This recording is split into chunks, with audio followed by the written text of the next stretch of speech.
was supposed to be the next LIPO endurance test, where I take my Traxxas Summit kitted with two Turnigy Nano 2S 7600 mAh batteries to go as long and as far as possible before the batteries hit the low 3.8 volt cell limit. However, that was not meant to be because a bit of technology let me down. The plan was to place my old iPhone 4S strapped to the Summit with the Motion X GPS tracker app running on board. Everything was cool and everything was running fine. However, I did not anticipate the crappy iPhone battery to give up so quickly after about 90 minutes running the app. I realised I wasn't going to make the entire route when the phone warned me of low battery about 70 minutes in. However, not all is lost. When I last checked the distance on the iPhone app, I had recorded 2.48 miles in about 70 minutes. The great thing about the Motion X app, is that it records your telemetry as well as giving me indications of speed and distance and all that other gubbins that is important. And what that means is I can take that telemetry, offload it off the iPhone, and then put it on top of something like Google Maps, which is great. And from that I can work out that from my last recorded position I was about a mile away from the car park, which is the finishing point. So 2.48 miles plus approximately a mile is about 3.5 miles. And even when I got to the car park, I was still able to hoon around like an idiot in the snow, in the ice, but you'll see that later on. Now this is the thing, I absolutely believe these Turnigy batteries can hit the 4 mile mark. Now when I started this experiment I was thinking maybe I'll hit 2.5 miles, but I can do 2.5 miles quite simply. It's other technology, hello Apple, that lets me down. So it seems like the 4 mile mark is almost like the 3 minute, well no, the 4 minute mile, but that's another thing. What it means is I have to, this video that you're looking at is, basically it's just a nice video, I guess. There's no scientific reason for showing you any of my results because it's not really conclusive. It will mean I have to go on a longer loop to Summit next time.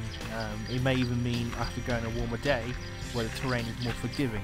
But I have to say, running the Summit in snow was an absolute blast. Absolutely loved doing it.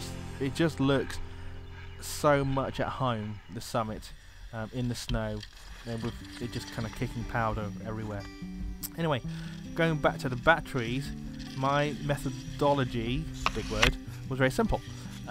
The wheels were narrow to slip while accelerating. The speed had to be as consistent as possible.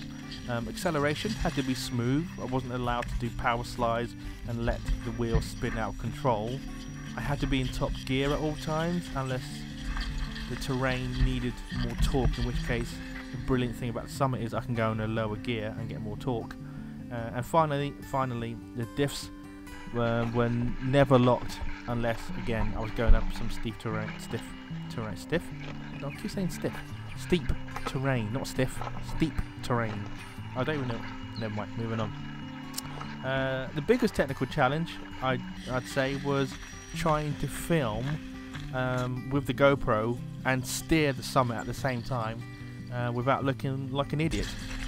I think I did an okay job, but unless I can find someone willing to film for me, I'm stuck with holding the radio and the GoPro on a selfie stick in one hand, in my hands, and pointing the camera in the right direction.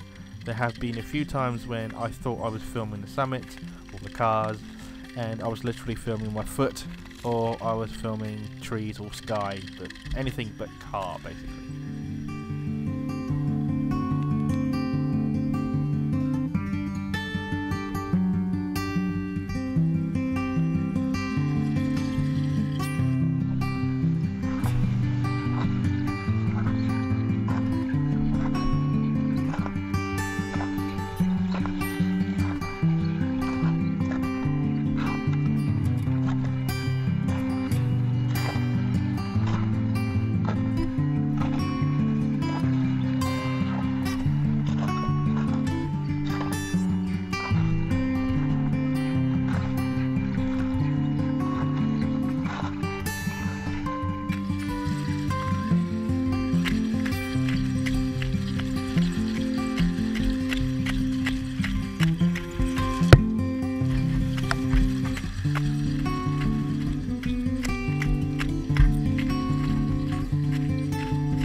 this particular section I did indulge myself a little bit. I did find just a tiny little bit of obstacle, a little bit of an incline here, and I thought, well, let's give it a go. I'm in the middle of nowhere, and realistically, he says, playing with a toy car, that I would encounter something like this on a trail run. But for the life of me, I just couldn't get up the damn thing without. I tried to go as scale as possible, and what I mean by that is a slow approach, a slow controlled approach, using traction and steering and torque to try to get me up, and not speed, because clearly I can. This Traxxas can do 40 miles an hour. I can just literally take a run up and go up this thing, no problem. But there's no fun in that. Just for using speed is too easy. So I made several attempts. These are just a short version of what you're seeing, to just get up this tiny little bit. But it was the snow, the cold, all that kind of stuff. I couldn't do it. But saying that, I'm not sure I could have done it in the dry. But anyway, I kind of gave up on that. Used a little bit of speed, and here we go. Yep, a little bit of speed just to get up there. And then on the descent, the other side, I'd try and go as slow as possible, but that didn't quite work. But anyway, I thought I'd make a nice little bit of footage. For this part, I had the GoPro literally pointing at the stick end anyway, pointing at the summit, just to try and get some different shots. Trust me, trying to hold a radio, steer, accelerate, and hold that thing steady is problematic. I resort to one of my favourite mounts is just mount the GoPro to the side of the summit, and what that means is I'm basically kind of not hands-free, but I can concentrate on steering the summit. One hand is obviously steering, and one hand's obviously on the throttle, and I don't need to worry about pointing the camera in the right direction. Anyway, what I've discovered from this footage is how much those Proline trenches really do slip. Now, I don't know, are these the best tyres for snow? They seem right. I mean, they do seem to work, but I have no real comparison. I'm quite new to this hobby, so I don't know if Proline trenches are the best for snow. I get a little bit lost. Yes, that's right. I got a little bit lost and asked this gentleman for some directions, and he had a very cute doggy. So I love doggies.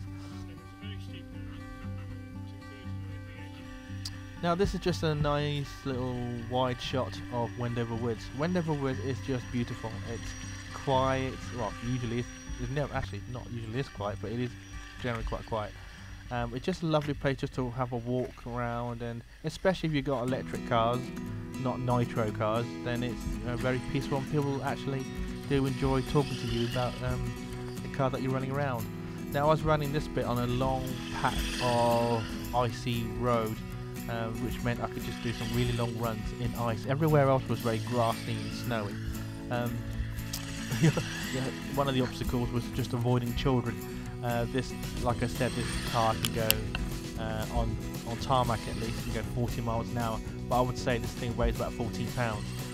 If I absolutely go nuts with it and go anywhere near children and hit them, it's kind of game over for the kids, so I had to be very careful that they were fascinated by the summit, but I have to make sure they were nowhere near it as well. I mean, look at the summit, just look at it, it just feels so much at home in the snow.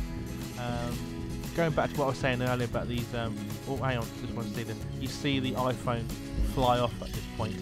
To be fair, it wasn't really doing much.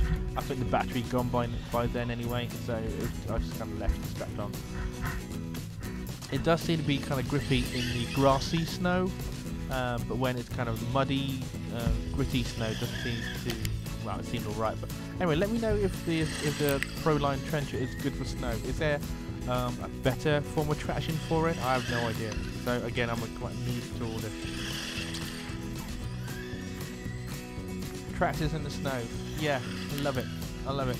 I live in the heart of Buckinghamshire, and so we don't really get a lot of snow. I mean, in fact, on this particular day, The rest of Buckinghamshire was pretty much snowless, but it was just a complete fluke and surprise that when I turned up at Wendover Woods, it was covered in snow like this. So in conclusion, going back to what I originally planned for this video was an endurance test in the snow.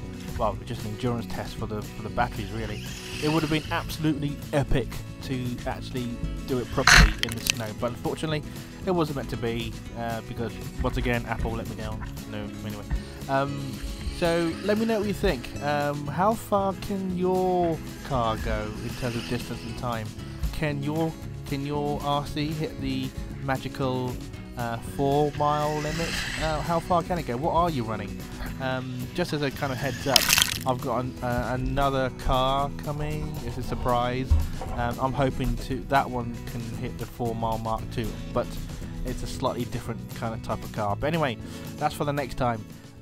See you next one, and God bless.